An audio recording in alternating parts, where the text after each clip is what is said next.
Judul ceramah awak malam kini ko 4 golongan manusia yang dirindukan surga. Nah, yang pertama kata Rasulullah sallallahu alaihi wasallam yaitu talil Quran. Orang yang senantiasa membaca Al-Quran. Bapak Ibu jamaah rahimakumullah. Membaca Al-Quran Bapak Ibu adalah bahagian dari ciri orang yang dirindukan oleh surga.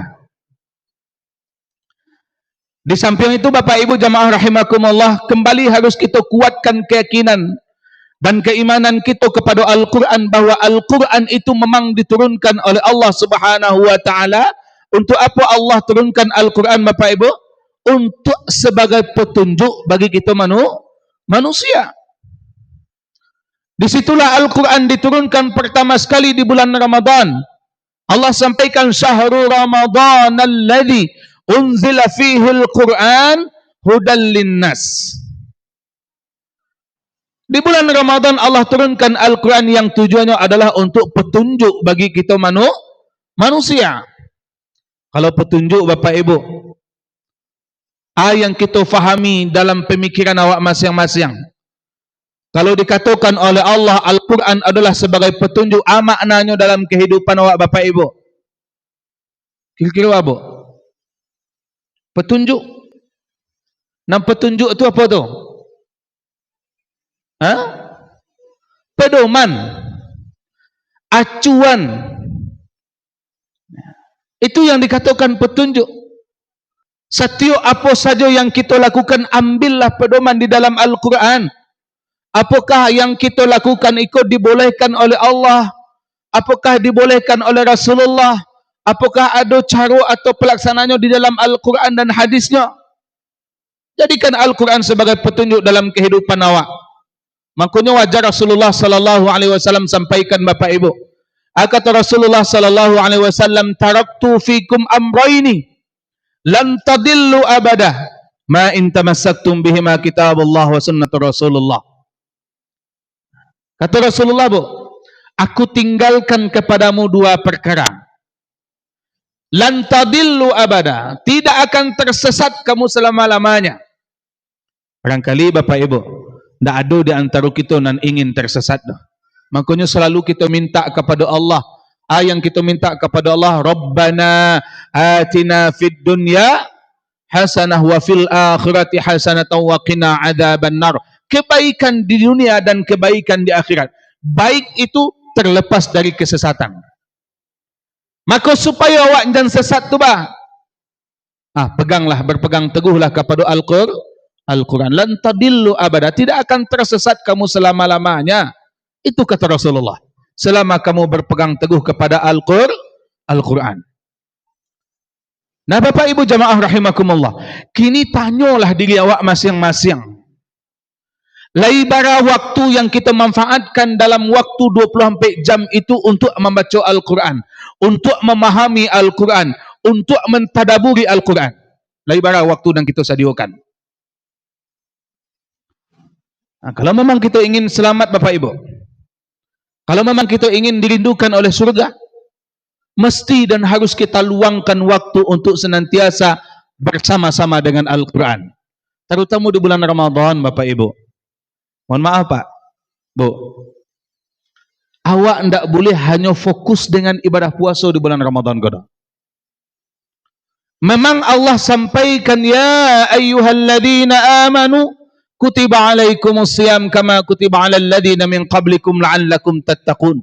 Jelas dalam ayat itu Allah sampaikan bahwa Allah wajibkan bagi kita melaksanakan ibadah puasa di bulan Ramadan yang tujuannya adalah la'allakum tattaqun, menjadi orang-orang yang bertakwa. Tapi Bapak Ibu jamaah rahimakumullah, di sisi yang lain Rasulullah sallallahu alaihi wasallam sampaikan, man qama ramadhana imanan wa ihtisaban ghufira lahu ma taqaddama min dhanbi. Siapa saja yang mendirikan bulan Ramadan, qama Ramadan. Itu harus kita fahami. Mendirikan bulan Ramadan itu bukan hanya melaksanakan ibadah puasa.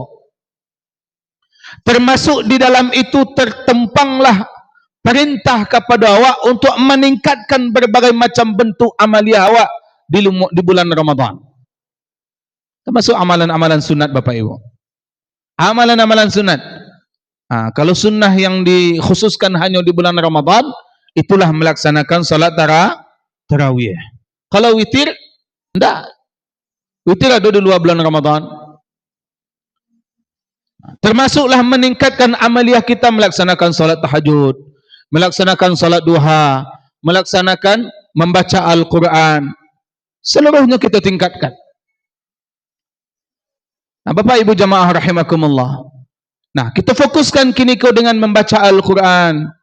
Ingat Bapak Ibu, begitu banyak fungsi Al-Quran sebenarnya dalam kehidupan awak. Hati acuk gelisah, bacalah Al-Quran, insya-Allah tenang. Tapi kalau kita jauh dari Al-Quran Bapak Ibu, secara pribadi hati awak akan mudah gelisah. Secara kehidupan berumah tangga, masalah akan banyak muncul. Secara kehidupan awak berumah tangga, keberkahan akan diangkat oleh Allah Subhanahu wa taala kalau kita jarang membaca Al-Quran. Makanya disampaikan oleh Rasulullah, nawwiru buyutakum bis-salah wa tilawatil Quran. Terangilah rumah tanggamu itu dengan membaca Al-Quran, dengan salat dan membaca Al-Quran. Penerang. Itu fungsinya, Pak. Sama kini gua. Di masjid aku kini tarang. Badek tarang, dia ada lampu. Dalam rumah tangga awak supaya terang itu, lampunya adalah Al-Quran. Kalau tidak ada lampu Bapak Ibu, gelap gulita keadaan awak. Akan muncul masalah, akan muncul persoalan-persoalan.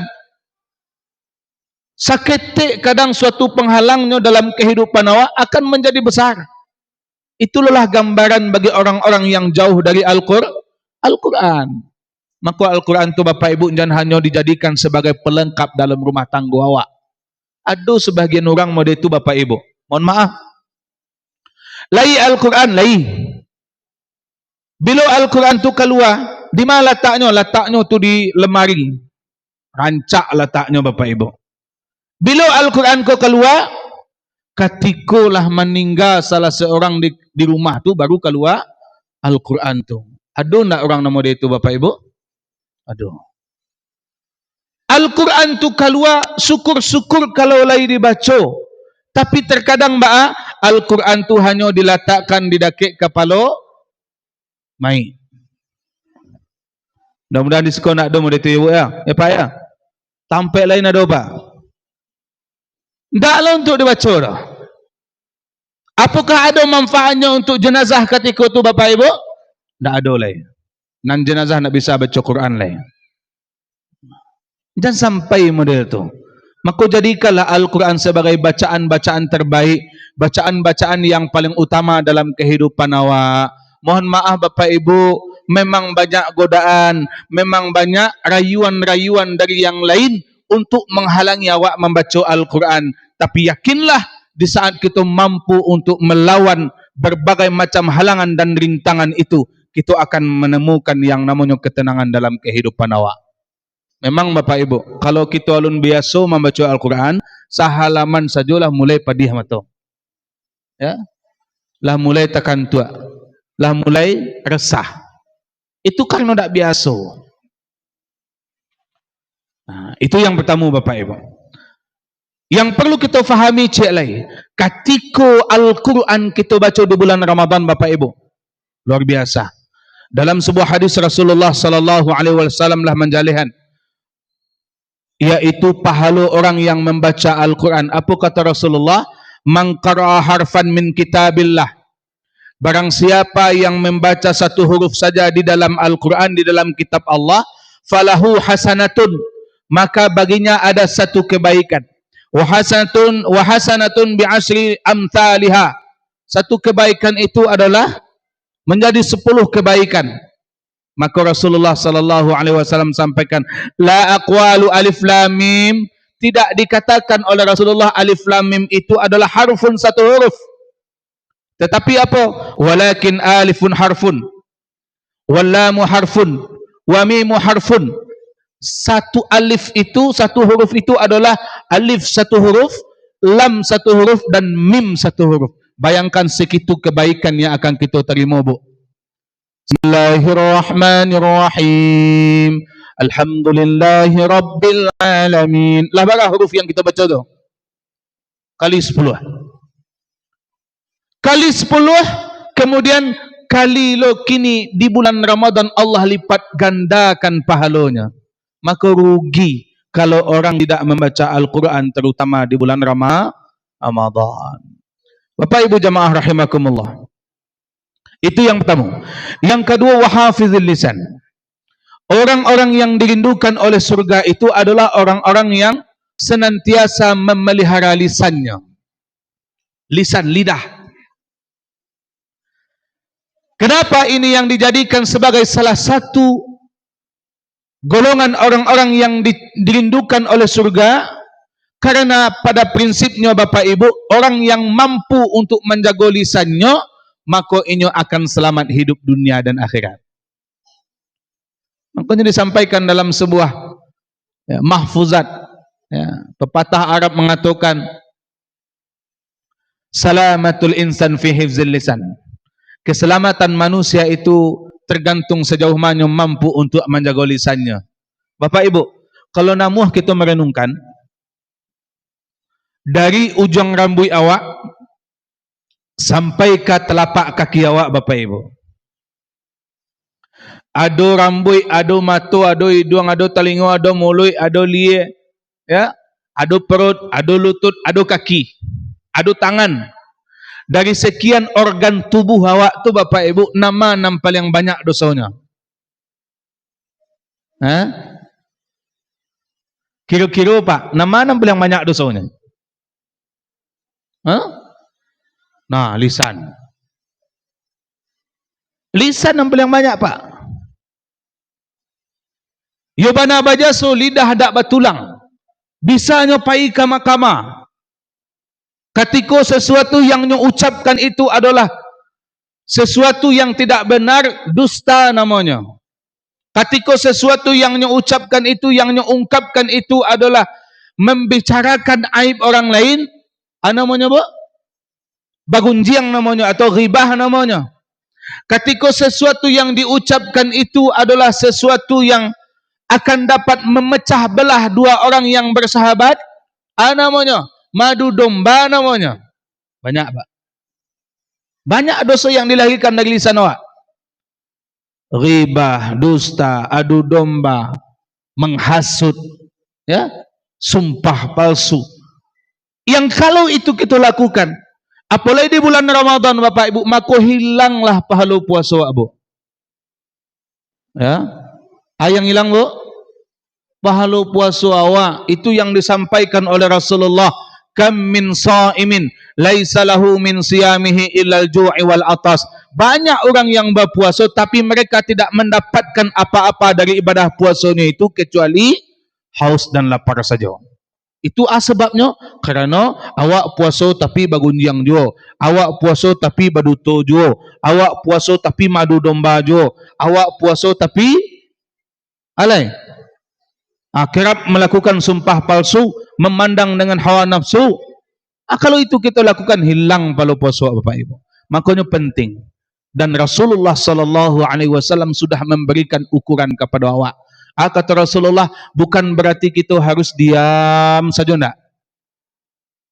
Ya. Tapi kata Rasulullah sallallahu alaihi wasallam, falyaqul khairan aw liyasmut. Kalau ingin bakato-kato, ingin bacaritulah nan baik-baik. Bakato-katolah nan baik-baik. Keluarkanlah perkataan yang menyejukkan. Keluarkanlah kalimat-kalimat nasihat untuk saudara-saudara awak, atau lebih baik diam. Itu, Bu. Jadi tahan diri. Bapak Ibu jemaah rahimakumullah. Itu yang kedua, menjaga lisan. Jaga lisan Bapak Ibu. Dan ketiga, wa mut'imil ji'an, yaitu orang-orang yang senantiasa memberikan makan orang-orang yang lapar. Orang yang senantiasa bersedekah, gemar bersedekah, gemar berinfak, gemar membantu orang lain. itu akan menjadi golongan orang-orang yang dirindukan oleh surga. Jadi tidak perlu kita tahan-tahan. Kalau misalkan Bapak Ibu Allah bagi awak kemampuan, Allah hadapkan, Allah berikan awak kesempatan untuk melihat orang-orang yang susah, maka sebenarnya ketika itu Bapak Ibu Allah sedang mengutus awak untuk bisa membantu orang yang susah itu. Jangan kita abaikan kesempatan yang diberikan Allah itu.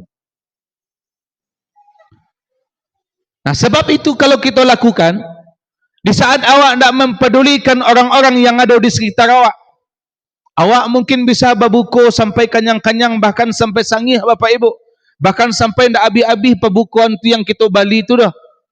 Sehingga terkadang karena loba yang ada dalam diri awak, karena kerakusan awak, terkadang kita paksakan memakan makanan yang lah kita beli itu. Akibatnya apa kadang? Di saat nanti pergi salat tarawih mata takkan tu. Hati-hati bu. Sementara masih ada mungkin tetangga-tetangga awak, mungkin yang di samping kiri atau samping kanan awak, atau yang di muka rumah awak, yang mereka tu berbuka dengan seadanya saja. Maka lebih baik apalagi kita membelikan makan untuk orang yang berpuasa, untuk berbuka puasa pak, pahalanya tidak saketik dah. Berapa pahalanya bu? Mendapatkan pahala seperti pahala orang yang berpuasa itu. Nah, kan luar biasa dong. Walaupun yang kita berikan itu hanya sebutir kurma, jadi tidak harus banyak. Walaupun hanya sebutir kurma yang kita berikan untuk orang berbuka puasa, maka kita akan mendapatkan pahala seperti pahala orang yang berpuasa itu. Jadi jangan ditahan-tahan Bapak Ibu. Ada kelebihan rizki diberikan oleh Allah, ada kesempatan Allah nampakkan untuk awak untuk bersedekah, berinfak, maka keluarkanlah. Termasuk tadi Bapak Ibu, kan sama-sama ada lewat di muka awak masing-masing kotak infak cakap nak bu? Ada pak? Semestinya jangan kita biarkan lewat begitu saja. Rugi awak. Itu karcis tu bu. Itu sebenarnya yang akan menjadi milik awak. Sementara harta yang kita simpan-simpan di rumah, yang kita ime-imean, yang kita simpan di bank dan di lain sebagainya, sebenarnya itu Bapak Ibu harta yang alun pasti kita miliki. Yang pasti itu nama, itulah yang kita infakkan untuk membeli kebutuhan masjid, yang kita wakafkan untuk pembangunan MDA, pembangunan TPA, pembangunan masjid, yang kita sedekahkan. Itulah tabungan investasi awak sebenarnya yang akan kita nikmati di akhirat kelak. Sementara harta yang kita miliki kini, ameh yang kita simpan, pitih yang kita depositokan, itu akan menjadi rebutan bagi ahli waris awak nanti Bapak Ibu. Tidak akan kita bawa nanti ke dalam kubur dah. Kayu nak apa? Nak ada. Bapak Ibu jamaah rahimakumullah. Dalam surah Al-Ma'un jelas Allah Subhanahu wa taala sampaikan, termasuklah golongan orang-orang yang menelantarkan orang yang fakir miskin, orang yang menahan-nahan hartanya untuk diinfakkan dan disedekahkan, itu adalah orang-orang yang mendustakan agamanya. Jadi banyak Bapak Ibu. Terakhir Bapak Ibu jamaah rahimakumullah, golongan nan kampe, orang-orang yang dirindukan oleh surga, yaitu wasaimi fi syahri Ramadan, yaitu orang-orang yang berpuasa di bulan Ramadan. Jadi rugi Bapak Ibu. Tapi harus kita ingat Bapak Ibu, meskipun kita lah berpuasa, lihat seperti apa puasa yang kita lakukan itu. Maka harus kita siapkan puasa yang kita amalkan di bulan Ramadan itu mesti puasa yang ada nilainya. Jangan yang tak bernilai Bapak Ibu. Nama puasa yang ada nilainya itulah puasa orang-orang yang senantiasa memperhatikan. Ayangnya memperhatikan rukun-rukun puasanya dan menjauhkan dirinya dari segala sesuatu yang akan menghilangkan pahala puasanya. Itu yang kita sebut tadi Bapak Ibu. Jadi di samping kita beramal, meningkatkan amalia awak di bulan Ramadan, hal yang paling utama pula adalah supaya awak terjauh dari segala bentuk perbuatan-perbuatan dosa yang akan menghilangkan pahala puasa awak. Maka harus seiring. Mohon maaf Bapak Ibu, kadang ada orang puasa tapi salat enggak. Ada enggak Bapak Ibu? Nyo puasa Pak, tapi nak semayang dah. Sahkah puasanya? Sah. Tapi enggak ada nilainya. Kewajibannya lapeh. Ibarat kendaraan Bapak Ibu, orang yang berpuasa tapi bangun yang orang yang puasa tapi baduto. Ibaratkan kendaraannya lain tapi kendaraannya tu tidak bisa mengantarkannya ke mahkamah dah. Fungsi kendaraannya sebagai hanya untuk malapih tanyo saja. Lai puasa lai tapi nyo tidak mendapatkan apa-apa dari ibadah puasanya tu dah. Banyak harapan yang ingin kita dapatkan Bapak Ibu. Banyak sabananya balasan Allah yang disediakan untuk awak yang melaksanakan ibadah puasa. Ada antaranya Allah akan naikkan derajat awak nanti menjadi derajat yang mulia. Inna akramakum indallahi atqakum. Kan itu kata Allah. Yang mulia di antara kamu itu adalah orang-orang yang bertakwa. Dengan puasa itu la'allakum tattaqun, menjadi orang yang bertakwa. Puasa menjadi kendaraan bagi awak supaya menuju derajat yang mulia di sisi Allah Subhanahu wa taala. Jadi salah awak salah muka Bapak Ibu. Kalau awak beranggapan bahwa orang yang mulia itu adalah orang yang banyak pitihnya, salah. Bahwa yang mulia itu adalah orang yang banyak hartanya, salah. Bahwa orang yang mulia itu adalah orang yang cantik, salah. Bahwa orang yang mulia itu orang yang gagah, salah. Tapi orang yang mulia itu kata Allah adalah orang yang bertakwa. Diperkuat oleh Rasulullah sallallahu alaihi wasallam dalam hadisnya. Kata Rasulullah, "Innallaha la yanzuru ila suwarikum wala ila amwalikum wala ila ajsamikum walakin yanzuru ila qulubikum wa a'malikum." Allah tu Bapak Ibu tidak melihat kepada suwarikum, wajahmu, rancak nawak, dan itu dan dicari oleh Allah dah. Wala ila ajsamikum, gagah banawa, fisik awak kuat, kekar dan lain sebagainya, dak itu yang dicari oleh Allah dah. Wala ila amwalikum, dak puluh harta awak, jabatan awak, pangkat awak, walakin yanzuru ila qulubikum wa a'malikum. Tapi yang dicari oleh Allah adalah hati dan amalan awak, Bu. Bisa jadi, mohon maaf, orang tu hidupnya sederhana, orang tu hidupnya pas-pasan saja, tapi nyo taat dan patuh kepada Allah. Lebih mulia mungkin mereka dibandingkan orang-orang yang bergelimang dengan harta, orang-orang yang bergelimang dengan rizki yang dilebihkan oleh Allah Subhanahu wa taala, tetapi rizki yang mereka dapatkan itu menjauhkan mereka dari Allah, tidak mendekatkan mereka kepada Allah, sehingga banyak kewajiban, banyak keharusan yang harus mereka lakukan, mereka tinggalkan. Bisa jadi itu yang lebih mulia dibandingkan orang yang berharta tadi. Nah Bapak Ibu jamaah rahimakumullah, maka bulan Ramadan ku adalah momentum bagi awak Bapak Ibu untuk meraih atau untuk menumbuhkan 4 golongan iko dalam diri awak. Membaca Al-Quran, bukankah ikolah jadi sebuah tradisi, bahkan sudah menjadi sebuah tujuan bagi awak ketika di bulan Ramadan. Itu melaksanakan tadarus Al-Quran.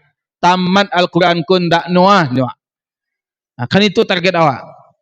Tapi jangan hanya sebatas ketika di bulan Ramadan saja. Menjaga lisan pun model itu. Pada umumnya Bapak Ibu kita sanggup untuk menolak berita-berita yang tidak benar.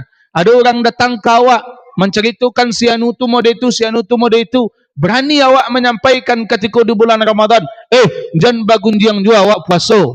Ya betul Bu? Ya. Berani awak menyampaikan model itu. Berarti puasa mampu membentengi awak dari sikap yang model itu. Bersedekah, berinfak pada rata-rata umumnya, setiap masjid, musala, dimanapun itu ketika di Ramadan kau semakin meningkat jumlah infak yang didapatkan. Itu bukti kita berani untuk mengeluarkan harta sebagian awak yang dititipkan oleh Allah untuk kita infakkan. Maka biasakanlah itu sampai akhir hayat awak, bukan hanya di bulan Ramadan saja. Termasuk melaksanakan ibadah puasa Bapak Ibu. Maka rugilah bagi orang yang tidak betul bersungguh-sungguh untuk memanfaatkan Ramadan dan kesempatan yang diberikan oleh Allah ko. Sebab Bapak Ibu, orang yang tidak bersungguh-sungguh dengan Ramadan tahun ini, rugilah mereka. Kenapa? Karena belum tentu tahun depan kita akan kembali bertemu dengan bulan Ramadan. Jadi, jadikanlah, tanamkan dalam diri awak Pak, supaya lahir kuat dorongan dalam diri awak untuk bersungguh-sungguh dengan amaliyah, dengan berbagai macam ubudiyah yang bisa kita lakukan di bulan Ramadan ko. Anggap Ramadan ko adalah Ramadan terakhir bagi awak. Sebab memang tak ada jaminan bagi awak Bu untuk bertemu dengan Ramadan tahun yang akan datang. Itulah 4 golongan orang-orang yang dirindukan oleh surga. Terakhir Bapak Ibu, terkadang terkadang Bu, di saat mendengarkan tausiah, tangguh-angguh awak iyo modetu, ya Bu. Ya. Tapi terkadang keluar dari masjid selangkah 2 langkah, lah lupa lo Pak. Banyak godaan, begitu banyak pengaruh-pengaruh yang mudah masuk dalam diri awak. Maka rajin-rajinlah kita melaksanakan atau memohon kepada Allah sebagai bentuk jihad batiniah awak, membaca sebuah doa. Doanya Pak, supaya hati awak jangan terlalu mudah dibolak-balikkan, supaya awak jangan terlalu mudah melupakan hidayah-hidayah yang sampai kepada awak. Yang harus kita baca, Rabbana la tuzigh qulubana ba'da idh hadaitana wa hab lana min ladunka rahmah innaka antal wahhab. Lai dapat doa tu Bu? Lai baca itu acok-acok. Kita baca bersama-sama sekali Bu. Rabbana hab lana min azwajina. Dah itu tadi dah Bu. Rabbana la tuzigh qulubana ba'da idh hadaitana wa hab lana min ladunka rahmah innaka antal wahhab. Amin amin ya rabbal alamin. Allahumma ja'al jam'ana jam'an marhuma wa tafarruqana min ba'dihi tafarruqan ma'suma. Amin ya rabbal alamin. Billahi taufiq. Assalamualaikum warahmatullahi wabarakatuh.